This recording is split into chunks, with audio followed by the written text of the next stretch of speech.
What is up, everybody? It's Dr. Vibe here, host and producer of the award-winning Dr. Vibe show, the home of epic conversations. And I'm the host of Epic Conversations. Something's got to separate you from the rest. So you got to be willing to do whatever. In my experience, black men have struggles like having community with each other. But she represents the mammy stereotype. Now that was epic. I needed that.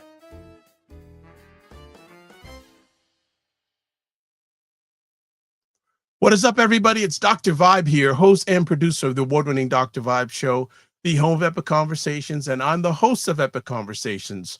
2018 Innovation Award winner, 2020 Best Podcast Award winner given out by the Canadian Ethnic Media Association. I also co-host and co-produce the only online show in the world for dads, fathers, and male caregivers that's sponsored by Dub Men Plus Care. And being part of that movement, our team has reached out directly and indirectly to over 400,000 dads, fathers, and male caregivers around the world. And as always, I like to say you're blessed, highly favored, a magnet for miracles, and a solution for someone's problem. And what's Dr. Vibe been up to today? Actually, Dr. Vibe was downtown at an event for people in Canada, there's an insurance company called Manulife. At Manulife Insurance headquarters, they were holding an event that was hosted by Manulife and Black Enterprise. Now, some people back in the day may have remember a magazine called Black Enterprise magazine. Well, they now are just Black Enterprise because they're all digital now. They had an event, I guess, celebrating their partnership, and Black Enterprise has a thought process now of going global with their initiatives and also spreading and educating the world Black environment of entrepreneurship, generational wealth, etc. So they had a number of presentations from stage today. So I was at that, ran into some people that I know and some people I hadn't seen for a long time. And it was interesting. Two of the people that are on stage, actually the MC I had interviewed a number of years ago, he doesn't work for Black Enterprise directly, but he hosts a lot of events. So we had a chance to catch up. And also their senior vice president, executive director was there. So we had a good catch up, and I actually had him on the show on Monday. So make sure you check things out. What are we doing today?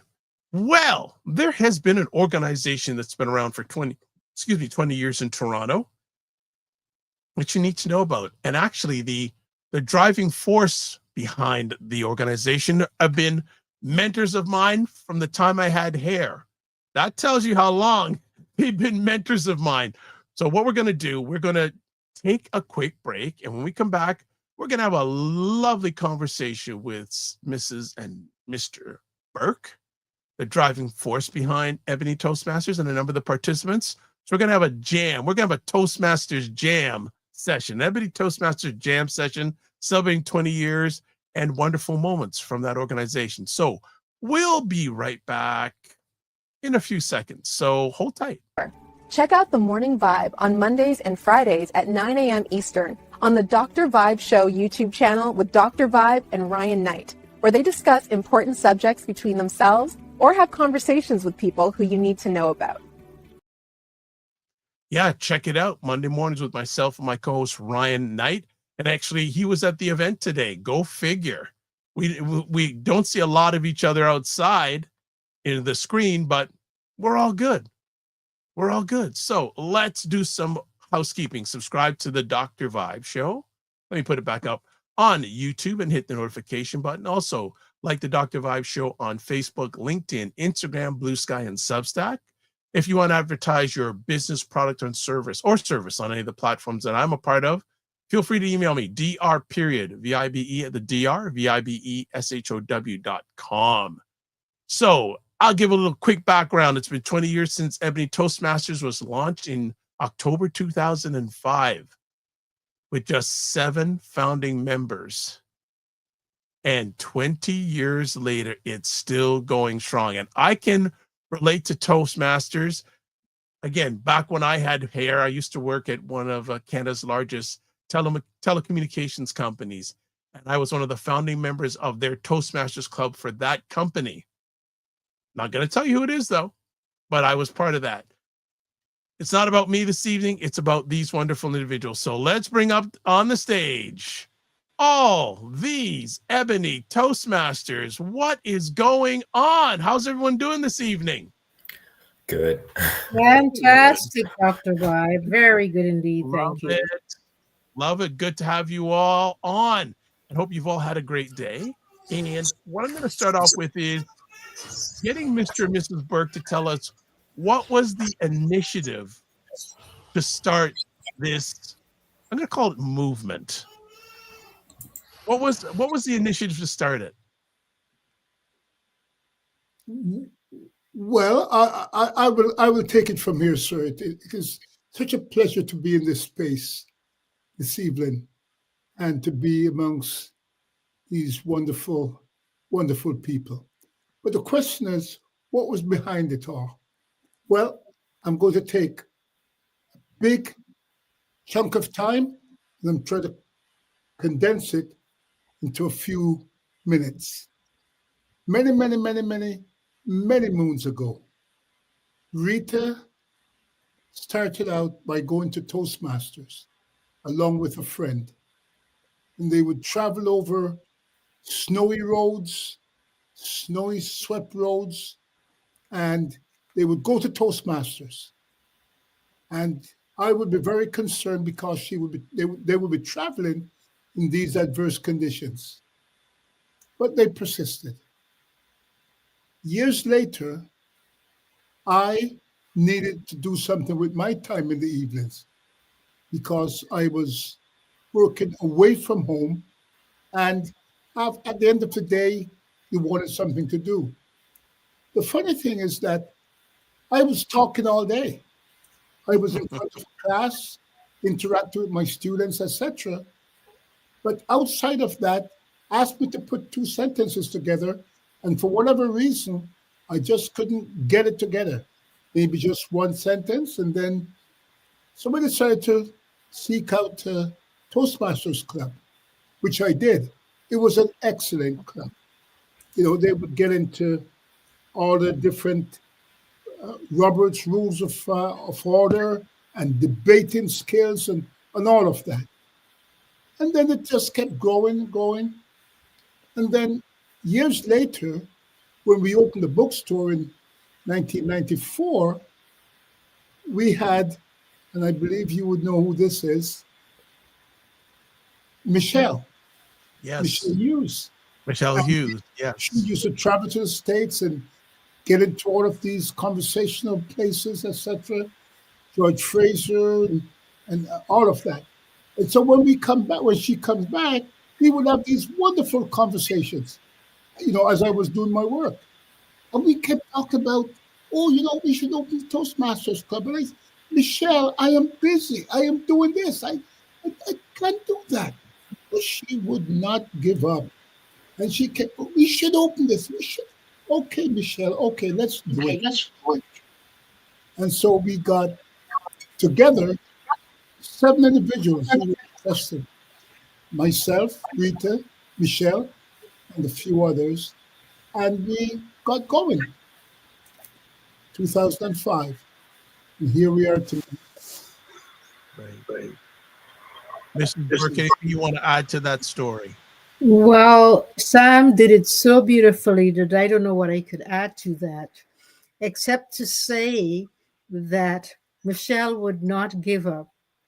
In today's age, I would call her a community builder because she was always looking for gaps and holes and voids in our community to fill. And she felt that there were so many organizations that were meeting the needs of our community, but there was none that was addressing public speaking and leadership. And so she was relentless in her pursuit of let us start a Toastmasters Club because she knew that we were Toastmasters and we would bring the experience to the space. And so, as Sam said, 7 of us on a Monday evening in 2005 on the main floor of a bookstore around a boardroom table started Ebony Toastmasters. How did the name come into effect? Who came up with the name? Sam was the first president. And on our election day, And our naming day, we voted on some names. And of course, Miss Michelle proposed we call herself Burnt Toast. Oh, geez. Would you believe that? She wanted us to call ourselves Burnt Toast. But there was a vote, of course, and Ebony won. And today, 20 years later, I must say that I'm thrilled to bits that we weren't called Burnt Toast. We might have been burnt by now. Okay. Well, that is actually fantastic. Let me ask. I'm going to ask the other family here. So I'm going to go with Brenda, John, and Kenny. What were your memories of your first meeting? Should I go first? What surprised you and what hooked you? Well, my first meeting was on St. Clair Avenue. I walked into this space, didn't know what to expect. It was a building, a residential building, and I was directed, got downstairs, and there were people milling around. And people were just busy doing their thing, but they were so welcoming. As soon as I walked in, somebody greeted me, hi, and welcomed me into the space. I sat down, and I was a bit timid, and it was like a family feel. Everybody was laughing, joking around, and until the meeting started. And even after the meeting started, it was still very welcoming. They were more formal. They had a system that was in place. That really surprised me because I didn't expect that formality. I didn't expect people to be so on point. Had that person who started Miss Toastmaster, and then they exchanged, and I had to learn all that. And then from that moment, I thought this could be very interesting. And after that night, I went back a few times, and here I am today. Excellent, thank you, John. So my first memory, or my first interaction with Toastmasters was during COVID. So unlike Brenda, where she had the in-person feel, mine was more virtual. And so it was at a point in my life where a buddy of mine had been going to Toastmasters. He seemed to have his whole stuff together. Here I was with him. And excuse me, John, we've lost you audio-wise. Your mic has gone really low. Can you hear me? Yeah, better now. Thank you. So I was at a point of my first interaction, and my first real event with Toastmasters was during COVID. And this was where everywhere was locked down and there was just really nowhere to go. So I didn't have the in-person feel. And it was at a point in my life where it was pretty challenging. And I had a buddy of mine who I was staying with at that point in time. And he was like, man, you know what? You should do Toastmasters. And I looked at him. I was like, man, this guy seems to have all this stuff together. So, man, let me just give it a try. I have nothing to lose at the end of the day. And so I remember my first day at Toastmasters, he was online and I was online, and everyone was just chatting. And I'm like, man, this is a bunch of Black people, happy, doing well. I'm like, where have I been all this while in Toronto? And I remember my first table topics. I'm like, they were calling people, and people were talking, and I'm like, oops, I ain't gonna do this. And the next thing I started hearing about ums and ahs, and I'm like, yeah, this is some weird but good Black people. But the thing that totally caught me was after the speeches, and everyone was so welcoming, and I was like, you know what? It's a great place to spend my Monday evenings. And not only that, now the good thing is I get to bring my daughter along too every now and then. And not only am I benefiting from the club, but she's also benefiting from the club, and that's just whatever Ebony stands for. I totally believe in it, and it's pure Black excellence to me. And that resonated with me from day one, and it's never wavered. So I can understand why they're celebrating 20 good years. So, and probably they're going to celebrate a whole lot more. So, because it's the DNA, it's in the fabric of this Ebony Toastmasters. Thank you. Kenny. Yeah, okay. Thank you. So for me, I joined in 2023, and that was probably COVID was was was in control at the time, but I still joined online. And for me, I was looking for a Toastmasters club, so I went online, and then I went to one, but it was full of people that were not of my demographic status, if you understand what I mean. So I said, okay, this is the color of my skin, and I'm trying to get to understand the nuances of communication in a new land. Um, be- because I just moved into the country about maybe 6 months earlier. So I said, why can't I look for a Toastmasters club full of people that we share a common ancestry? And then, fortunately for me, I saw Ebony Toastmasters. Oh, Ebony means black. Maybe they might be black. And then I reached out, and then when I got to the meeting, it was welcoming, just as John had said. And I felt that, okay, this must be it. And throughout every minute of the meeting, it was pretty much organized. I even got an agenda that had names and what they will be doing, and then I knew that. So, okay, this is the point where I get to speak, and I even spoke that day. So it was a morale booster for me, because I was able to get to where I could get to speak regularly, in a much more relaxed atmosphere. And I have been coming back ever since. So I fully understand what Ebony has done over the past 20 years, and I still wait to see what the future will be like for the next 20 and the next 40 years. Love that. Fantastic. Mr. and Mrs. Burke, what are your memories of your first meeting?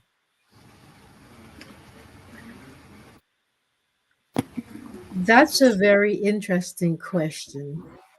Of course, when you start something, you don't think of 20 years later. As Sam said at the beginning, there were 7 of us around the table. And we know we were there because we wanted to hone our communication and our leadership skills. And with 7 people, it wasn't that challenging. That meant that everyone had a role at every meeting. And I felt safe. I felt embraced. I felt included because there were people who were melanated like myself, people who had the same goal as I had. But what was profound for me and continues to be profound is the fact that when feedback is offered, you know that it's coming from a good place. You go to another Toastmasters club. When the feedback comes, you're not sure if it's authentic, if it's genuine, or if it is biased. That was my experience when I first joined Toastmasters in Lindsay, Ontario. And so, yes, I certainly remember the first meeting. And there's something that I joke with Sam about. 20 years ago, at a typical Ebony's meeting, people would come dressed to kill. The guys wore their suits. And that wasn't something that had been planned or voted upon. There was no policy. But in those days, as you know, people did not dress down as they do today. And so people got dressed up in their business attire to Mhm. attend those meetings. Yes, they did. Yes, they did. So it was truly a wonderful, welcoming, amazing, as John said, black joy and black excellence all wrapped into that fabric, that blanket of being there that evening. Yeah, Anything you'd like to add, Mr. I think in addition to that, Dr. Vibe, is that that first meeting, we had some outside help, if you will, to get the club going. So we had club mentor, and I would say that there was a certain culture that was being imposed on our club. I guess maybe I'm trying to dress it up, but for us who were there, the seven of us, we had a feeling, in particular for Michelle and Rita and myself, the feeling that we had was that this was a place to support each other because we knew what it was like being out there in the big wide world. And it's pretty, it can be brutal. And so we felt that when Toastmasters came into the space, they should feel quite safe. They should be able to express themselves freely without being judged. And so that was crucial for us. So the things that were being, let me say, imposed on us, we nicely resisted that culture and determined what it was that we believe was beneficial for our members. And we just went on from there. We held to that, and it served us quite well over the years. All right, just to do a reset, we're hanging out with some members of Ebony Toastmasters Club in Toronto, celebrating their 20 years. And this is a joyous occasion. All right, next conversation piece for all of you. We'll go in the same order. Brenda, John, Kenny, and Mr. and Mrs. Burke. Brenda, when did you realize your voice had power? Ah, that is a tough question because it's something I talk about a lot. I didn't think my voice had any power at all for a long time. I was told that by someone that they liked my voice and I should speak, and because I always talked about certain things in private in small groups. And it was at a First Fridays that a member of Toastmasters came and talked about this club, Ebony Toastmasters. And I thought, this would be very interesting. You know, maybe I should try it. You know, let's go into this space. From the very first moment walking in, I felt something was different. And that night I spoke. Speaking to most people is saying a full speech, but my speaking on that night was just standing up and saying a little bit about me, who I am, my name, and how I came to Toastmasters. And to me, that was a huge speech because I didn't like speaking at all. I didn't think I had a voice. And that kept coming. And every time I spoke, I felt something was being, I felt transformed, you know, because I was inspired. Every time I went, somebody would say a beautiful speech.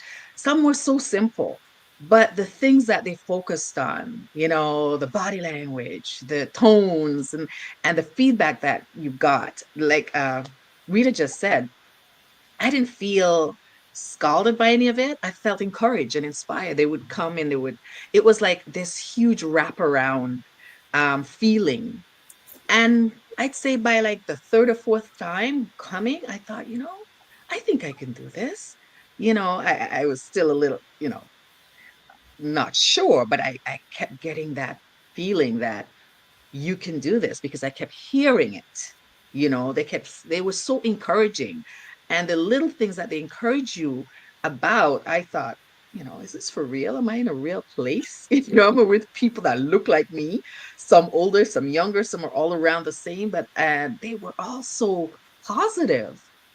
And even though they were casual and encouraging, they were formal at the same time. I don't know if you can have both. The structure of the evening, added some sense of formality, but they were still so casual. So they made me speak, even though I didn't want to speak.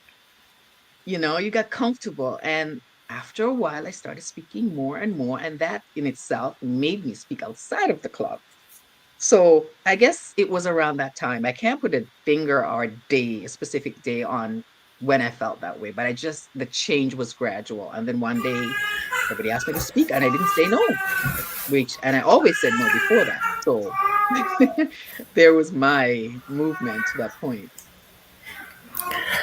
Great. I think just like Brenda, I can't really put a point to it, but I remember key events where I knew changes were happening. I remember my first table topics that I had to answer. My answer was, I think, 20 seconds. And the truth is, I was like, well, how hard could this be? And the first question, I couldn't think on the spot. It was, at that point, I didn't know what to feel. And I thought, whoa, how's my evaluation going to be like? Should I stay? Should I just drop off? And my evaluation came back and it was encouraging. And afterwards, I think I remember the first person. It was Adeline. He was just like, just keep coming. It'll get better. And every other meeting that happened, it got slightly better. It wasn't. And I think the moment where it all clicked was my first, it's called your first speech, where you give, because it took me a while to want to give a speech. I was like, I'm not going to stand in front of all these Black folks and make a fool of myself. And I remember after the speech, Mr. Burke came and said, "You did good, son." And he said something. He said, use your voice, use it everywhere. It's not just the Toastmasters. And that stuck. And it felt like my dad talking to me. I lost my dad 10 years ago. And at that point in time, it felt like my dad was affirming me and saying, "Son, you got this." And as the meetings progressed, table topics just felt like, oh, okay. Oh, it's a question now? Oh, okay. I'm just going to say something. And usually people will come back, "Oh, I really like that." Or your evaluation was good. And I was like, oh, okay, I do have a voice. And now it's like, I'm in meetings at work and people are going ums and ahs. And I'm like, dude, I think you need Toastmasters, man. I could hook you up with a nice club. But yeah, that's my experience. And now it just totally transforms you because you go into meetings and you're thinking on the spot. And you're probably the only Black guy in the meeting and you're represented. You're going to get out of that meeting and white people are going to look at you and be like, okay. So it's why 3 years after or 4 years after I'm still here. And it's not just for me, but I know it has to go to like the next generation. I know we have to have Black representation everywhere, because if we don't have our voices at the table, nobody's going to take us seriously. They're just going to hear about our stories, but they can't empathize, because it's only Black people who are going to change Black challenges, right? Or Black, whatever challenges we're going through. No one's going to come and help you. And having a voice and being able to communicate that is literally the best thing you can do, because then you can make your point. You don't really need to shoot someone to pass your arguments across. You can use words instead. So thank you, Ebony. Good stuff. Yeah. So for me, I realized that my voice had power was, I had always known that, but it became more acute for me when I moved here, lived most of my life in Nigeria, and the communication style is different, like you would imagine, because of the difference in the culture, the people, and what have you. Uh, but when I got here, I realized that there was a difference, and I needed to adapt myself to that difference.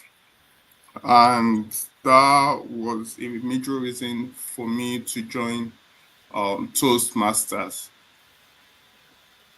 Then, second, have you ever felt like when you were speaking to people and then you left, and then some hours later, you felt you could have even put those words in a better way?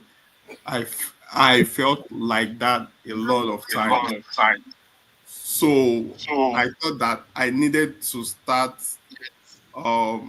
thinking on my feet, be able to speak extemporaneously, not just in terms of not just in terms of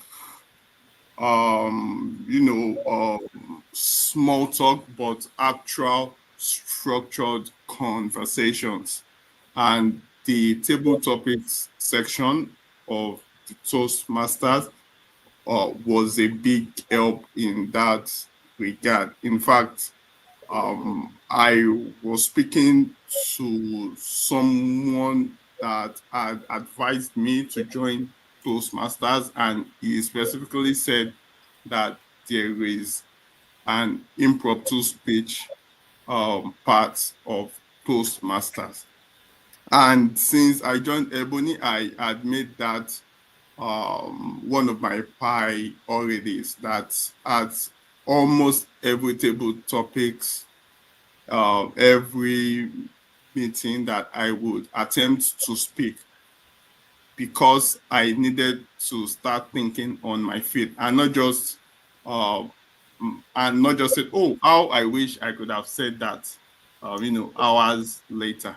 And really, it has helped me, because as a working professional, I get to do interviews and presentations where where the skills to think on your feet will come into play. And most times I find out that when I am preparing for interviews and things like that, it is even easier for me, because every Monday I have like a mini practice session at Ebony, and that has been and Ebony has been a wonderful resource in that wise.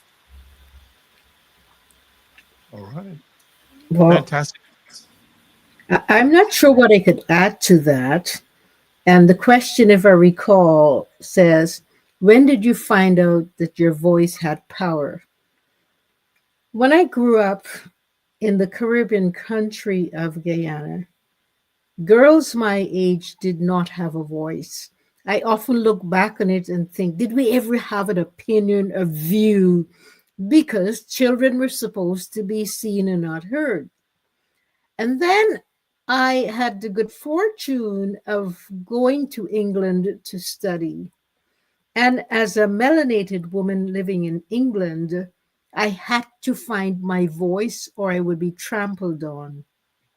And so it was at that time that I came to the realization that I needed to use my voice to defend myself. And so that voice emerged from a whisper, from a place where girls were seen or children were seen and not heard, to a voice that was capable of asserting itself, the voice that was capable of defending the human being that voice was coming from, that voice that could say enough. That voice that could express exactly what the voice wanted to express. And then came Ebony. And then came Ebony. And I don't want to say that Ebony turned me into a forceful person, but it taught me how to modulate, how to reflect, how to introspect, and how to use that voice wisely in order to navigate my life through this complex world that we're living in. And I'm sure you will agree that the world we're living in is super complex. And so I had no choice but to allow that voice to become powerful when I ended up in a college in Peterborough as a professor, as the only Black woman in the college. And so you claim your power. You claimed that voice. And so there's no question that Toastmasters helped me in an amazing, marvelous way to realize that I could use my voice to get my way through the world, dare I say, in a positive way. Okay. And Mr. Burke, Yes, sir. that question for you. How, what's the moment you realized your voice had power? That's a big one. It takes me back to that song. I think I have the title correctly. Son of a Preacher Man. I'm the son of a preacher man. That was my dad. And he had a voice.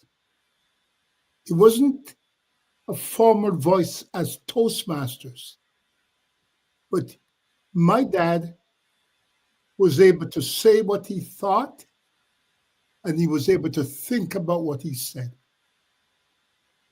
And so the thing about his voice was that when he spoke with confidence. There was no wishy-washy if or perhaps or anything. When my dad spoke, he spoke. And it didn't matter what the circumstance was, what the situation was. He just had that ability to deliver his thoughts in words. And so this is only in reflection that I realize about the power of that voice, because the relationship that I had with him was wonderful. He was a walker. He would walk everywhere. We would walk everywhere. And as we walked, we would just have conversations about anything and everything. And so as I'm at this stage in my life, I'm able to look back and say, that's where it came from. Because I believe that I am blessed with that ability to be able to say what I think, but not only that, but to be able to think what I say, regardless of the circumstance or the situation or the position. It doesn't matter. You take care of it. You don't have to be obnoxious. You don't have to be bombastic. You don't have to be any of that. But at the same time, you don't have to cower and to be, you say what you say with confidence. And I think when we're able to put confidence with the ability, with those words, with thought, it's a beautiful thing. It's liberating, I find.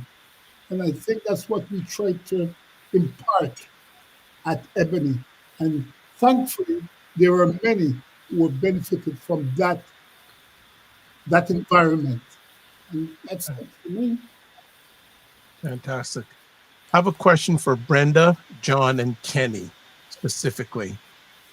Who mentored you in the club, or is continuing to mentor you in the club, and how are you paying it forward?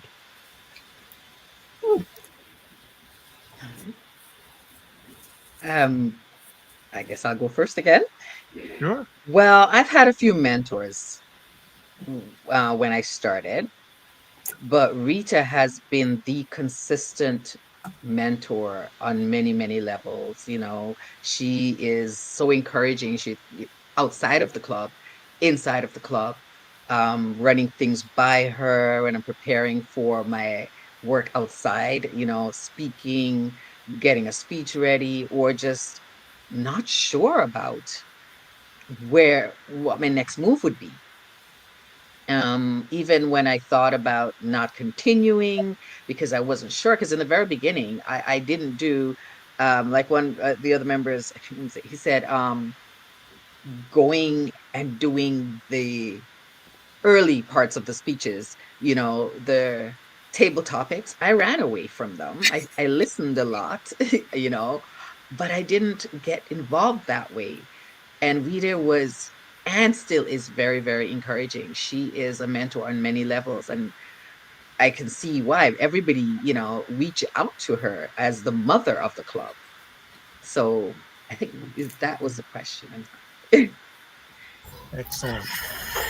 Yeah, for me, I'd say I was officially assigned a mentor in Ebony, but I like to think of Ebony as everyone has been a mentor. My first mentor was Adeline, and he had to review he reviewed some of my table topics, and he gave me pretty interesting feedback.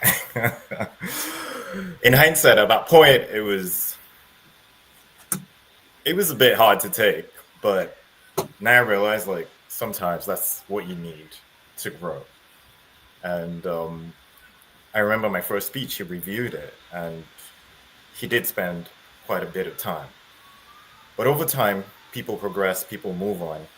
And I found everyone slowly becoming a mentor. You would present a speech, and Mr. Burke would reach out to you and say something. You know what? Just like he just mentioned, your voice. You don't need to say what you say, and that's it. You don't have to justify it. You don't have to. Your voice is your voice. That to me is mentorship too, because he has all these years of experience and he's passing it down. And countless number of other people who have come and who've gone within such a short span have left such an indelible mark on my life that now I try to, if I'm assigned a mentor, usually if I'm assigned a mentee, which I have been, I'll reach out first. And if they don't want to take up the opportunity, there's not much I can do. I could encourage you, I can direct you to resources. But the little kids are where I tend to even focus a lot on. If we've had a bunch of younger people come, a young man that I know that is an outstanding, absolute great speaker. I wish I knew what he knows at 15 or 16.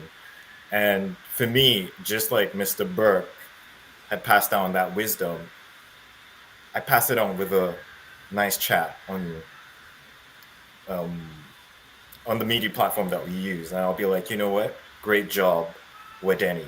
Fantastic job. I'm proud of you. And to me, that's really my focus, like the younger generation. Like I feel they're young and they have just so much to give. And if you avoid the mistakes that I made like in my 20s, you're going to be 10 times better than I am. So I'd rather pass whatever mistakes I've made down and try to get them to avoid making those mistakes. So the good thing I love about Ebony is like I continuously seeing now a pipeline of younger people coming, being encouraged and being taught not to be scared, being taught to interact with people who are way older. And I'm seeing the older generation give so much and pour so much into these kids that even if I don't feel like coming on a Monday evening and I'm tired, very rarely, it's only if I definitely have to miss it that I'll miss it. If I'm on the train and I can make it, I'll pop on that call and get in because I know it's going to be probably the highlight of my week. It's probably the best thing I could do to spend 1.5 hours in my week.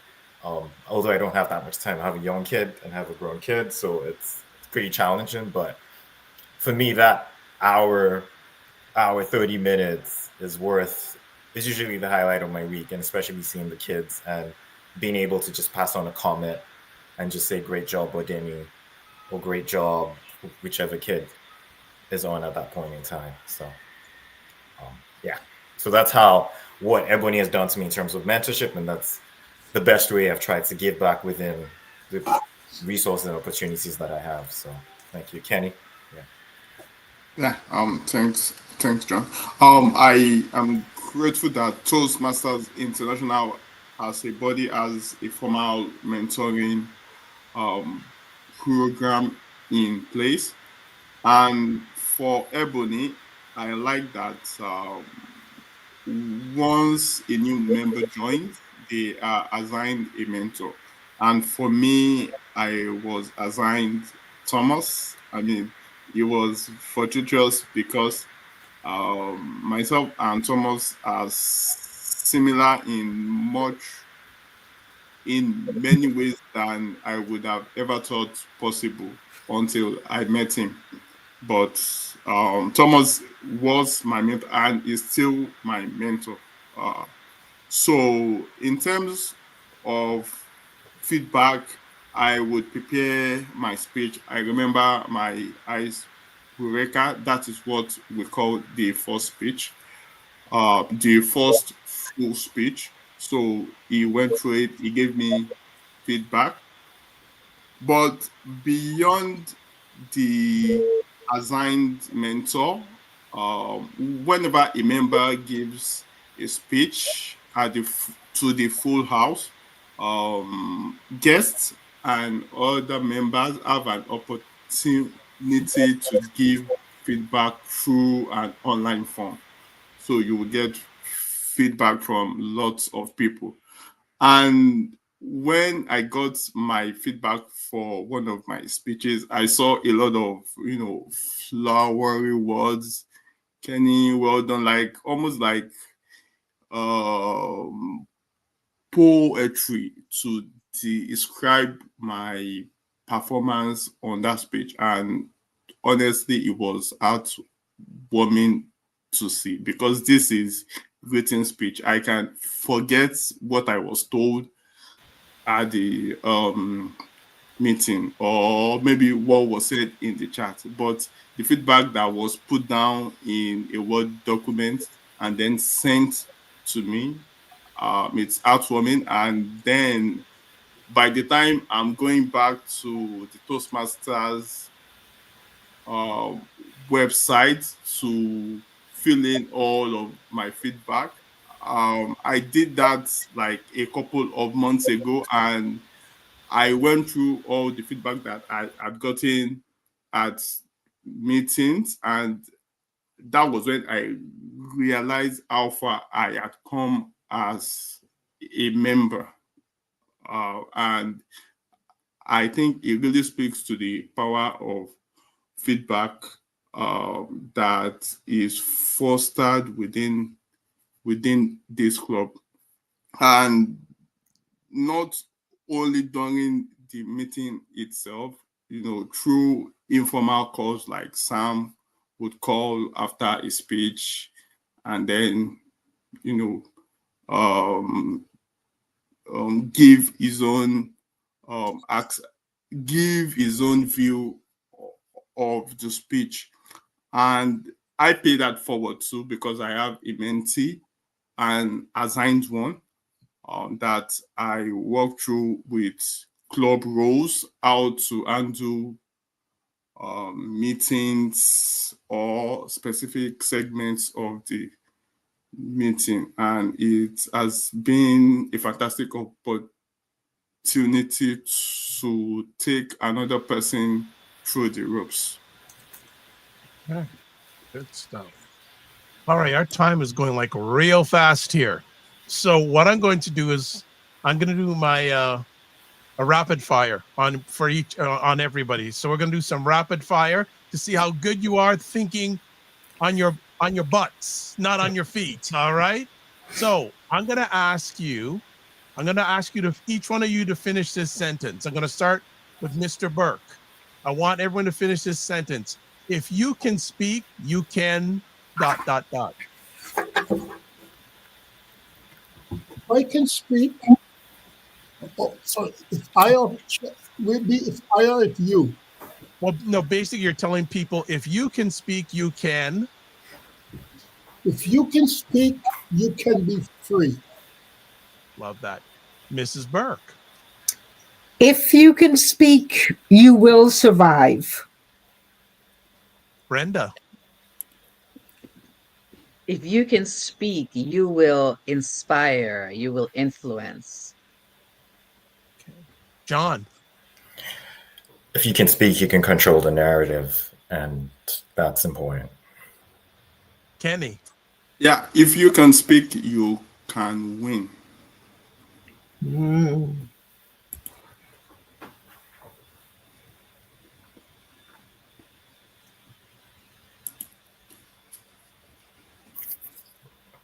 Kenny, are you with us? Yes, I just said I said if you can speak, you can win. I just Okay, said, good. oh, All right. yo. Next round. We're going to start with Mr. Burke again. The world needs more speakers who? The world needs more speakers who can feel confident in themselves. Okay. Mrs. Burke. The world need more speakers who would benefit from Toastmasters, particularly Ebony Toastmasters. I love it. All right. Brenda.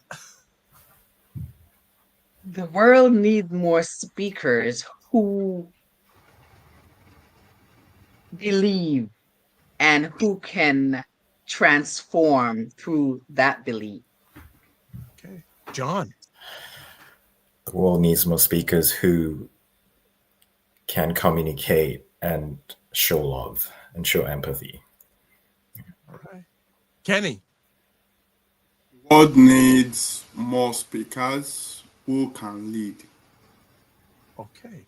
Next round.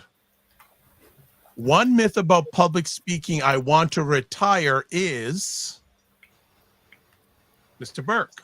I'm sorry, I missed the second word. Yeah, no problem.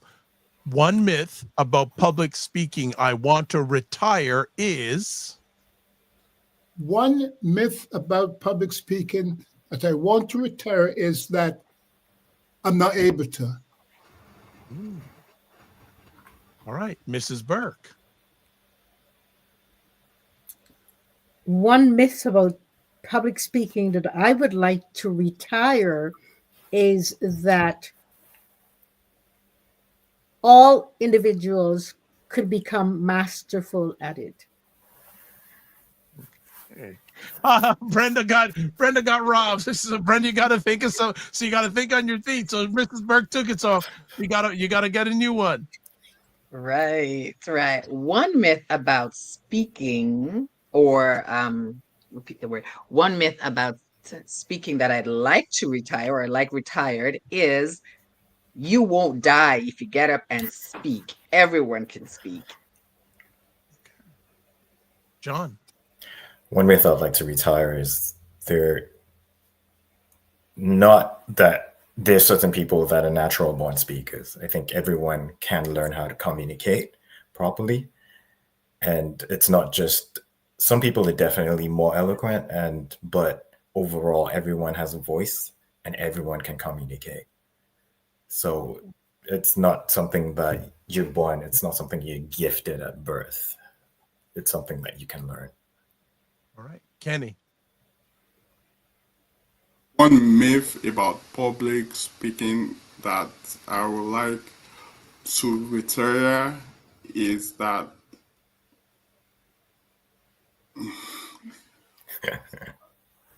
okay. One myth about public speaking that I would like to retire is that it comes to you all at once. No, it begins it begins with one step and then you take it one at a time. Okay. Good stuff. Last one, because I know I've been putting you through trauma doing all of this, but I thought it'd be a lot of fun. Because just showing how people, you're so good at just thinking on your feet. My voice is for Mr. Burke. Finish off the sentence. My voice is for. My voice is for empowering others. Love it. Mrs. Burke. My voice is for representing people who are not able to speak for themselves. Brenda. My voice is for advocating, inspiring, and encouraging others. My voice isn't for lifting people up, not for tearing people down. My voice is for you who is refusing to allow your inner child out. Let it out. Let the inner child out in you. Okay. Okay. This is what we use as a close. Another answer to a question. So we'll start off with Mr. Burke. If Ebony Toastmasters had a billboard, what would it say? If Ebony Toastmasters had a billboard, it would say, wherever you find yourself,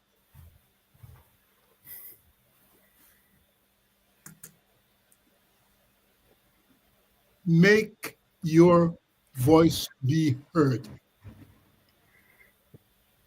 Okay. Mrs. Burke. If Ebony Toastmasters had a billboard, it would say, come join us, we could liberate you. Brenda. If Ebony Toastmasters had a billboard, it would say, welcome, this is where excellence is made. Nice. Man, everyone's stepping up their game higher and higher. All right. Next up, John. If Ebony had a billboard, it will read, welcome, this is Black excellence at its finest. And it's open to everyone.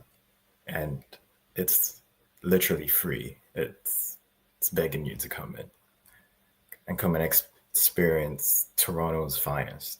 That's what I'll say. That's what you'll see. If Ebony Toastmasters had a billboard, I believe it will say, come join this family of public speakers and leaders. All Way right. to go, guys. Way to go, guys. Mr. and Mrs. Burke, I'm going to leave you the final word. Any final words you'd like to share with our audience? I would say that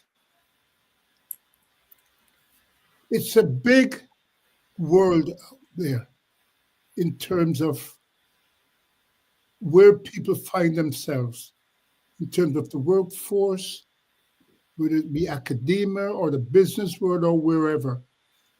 And there is something beautiful when you're in that situation or in that position and you're able to deliver yourself, to let yourself be heard. I don't mean just by words, but how those words are used and what you convey so that people can and will listen to you. It's important. That would be that's my goal, for people to be liberated wherever they find themselves. And here are my final thoughts. I would say that Ebony Toastmasters, even though we are a chapter of Toastmasters International, we are a community. We are beyond a club. We're family, we're community. We genuinely want to see people from our community thrive and grow and be elevated to heights they've never imagined. And so we are capable, we have the capacity, we intentionally create the environment, the milieu, the space, the setting where people could come, learn, grow, actualize, morph, as Sam likes to say, while they're enjoying themselves because we are community. Well, that's a wrap. I want to say congratulations to 20 years, and we're speaking 20 years more. And it's amazing. And when people ask me how I got started in my 6,000 episode online journey, two of the key people were Mr. and Mrs. Burke, because I picked up, and I should have brought the book down, but I picked up a book from their store. Now, you may not remember it, but there was a book called Black Men, Obsolete, Single, and Dangerous, Stories in the African American Family in Transition. So these two people here were critical and still are critical in my journey. So I want to say congratulations to Mr. and Mrs. Burke. Every person who's attended even one meeting is part of the success story. So I just want to say thank you so much for taking the time to hang out with all of you. Maybe if I get permission, I'd like to come in on a meeting and just hang out and see. I know I'll learn a lot, but don't be too hard on me if I come by. All right. All right. So as we wrap it up, as I had on the screen there's contact information for Ebony Toastmasters. It's also in the comments section on all the platforms that you've watched this live or on the replay. As always, if you want, subscribe to the Dr. Vibe Show on YouTube and hit the notification button. Also follow the Dr. Vibe Show on Facebook, LinkedIn, Instagram, Blue Sky, and Substack. If you want to advertise your business, product, or service on any of the platforms, please feel free to email me at dr.vibe@thedrvibeshow.com. And as you see on the bottom, you can watch replays of this show on the Dr. Vibe Show on YouTube, LinkedIn, and Facebook, and also the Dr. Vibe Show, the drvibeshow.com. How we ended off, always live your life as a dream. If you can dream it, you can make it. Sometimes you have to get smaller to get stronger. Block assumptions, aim bigger, aim better, aim higher, aim wider. Love, faith, and respect. As always, don't just manage your time, manage your energy. And remember to give yourself grace. And if you're not making money, make history, but try to do both and always make it better. God bless. Peace be well. Keep the faith and walk good. And we'll chat with you soon. Really appreciate it.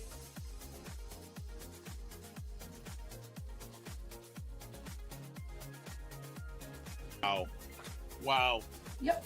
I feel like I'm in class with Dr. Alicia. That's a class I wouldn't skip. There's some other ones I'd like to skip, but I'm glad I'm not skipping this class tonight.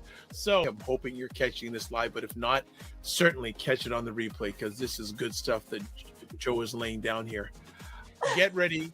When I saw this today, I said one word. Hi-ya! Did you really? No, I felt like it's an incredible document that I'm going to suggest that you take and use as a lecture piece wherever you want to go.